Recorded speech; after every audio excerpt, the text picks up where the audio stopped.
Hi, folks. This is Don Meissner with the North Country Fishing Report. You know, I think I think one of the most important things that I can tell you this week, and again, it's based on the experiences that I have. I try to build the most important part of them and share them with you. I told you, and I know I've gone on about it this week, but again, after a long winter, I had one of the most fabulous fishing days I've ever had. And it was a day that I was wading and fishing for northern pike. And I started the day using all the same lures that have worked for me incredibly through my lifetime. And one of those is a spinnerbait. And the day before, my buddy Rust and his fishing friend Melissa were fishing one of our great areas for pike. And they caught their fish on a chartreuse spinnerbait. And so I figured, okay, the pike are hitting chartreuse. I started with a chartreuse spinnerbait, fishing an area that I fished forever, and I knew the pike were gathered there, and I didn't get a strike. So then I went on to some of the swim baits that I've used in the past, an imitation bluegill, a soft plastic bluegill that, oh my gosh, last year was one of my go-to baits. Never got a strike. And I'm thinking, okay, am I jinxed? What is wrong here? Have I lost my ability to catch fish? Because this is kind of the fishing that I do the best, and I wasn't getting a thing. So I put this bait on. I'm going to tell you the name of it. It's a Lunker Hunt Gambit, and it's a very, very soft plastic, segmented body that has the weight in the hook all embedded in it, so it's all ready to go, but the tip of the hook is sort of covered by the dorsal fin on top of the bait, so you can throw it through anything. And theoretically, because it's so soft, the plastic, that you're going to be able to hook the fish when they strike.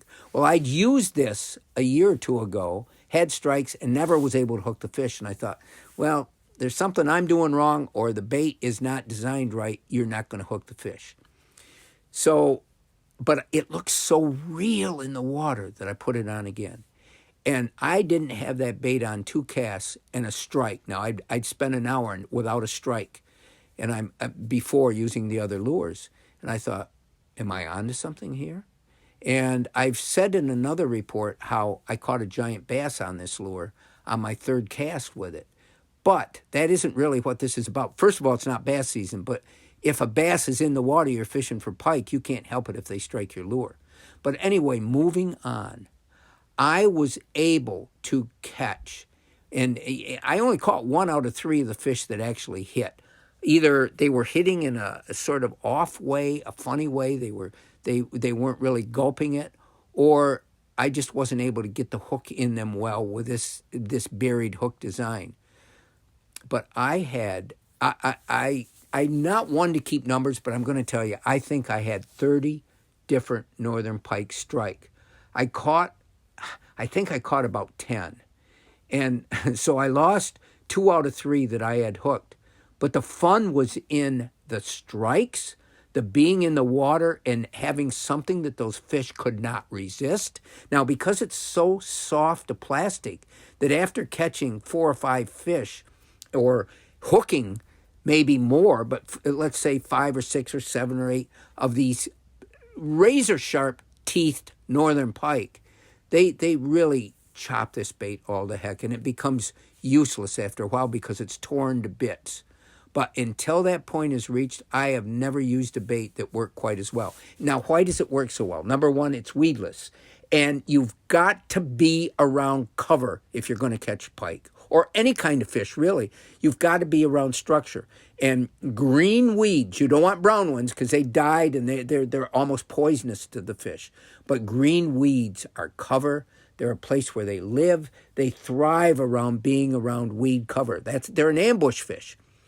And I also have found that, like all fish, they tend to school together. You think of them as loners, but they do group together, especially this time of the year. So when you get 1 strike, you're probably going to get more. And oh my gosh, I went through 3 of these lures that were just demolished. They were ruined. And now my goal is to try to find more, because I know it doesn't matter what time of year I'm going to fish these. It doesn't matter what kind of water, because they'll go through anything. You can fish them through slop. You can fish them in the weeds. They were able to come through the weeds where those pike were either in the weeds or right on the edge of them. And that's where I was catching the fish. But honestly, this lure is fantastic. But you got to fish it the way I was fishing it. I believe. Now, if you just cast it out and reel it in, it really has a beautiful swimming motion.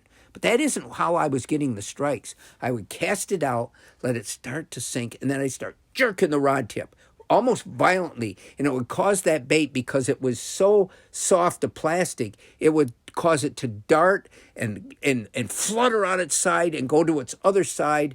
And I didn't have to reel it fast. I could be moving it slowly, but doing this erratic motion.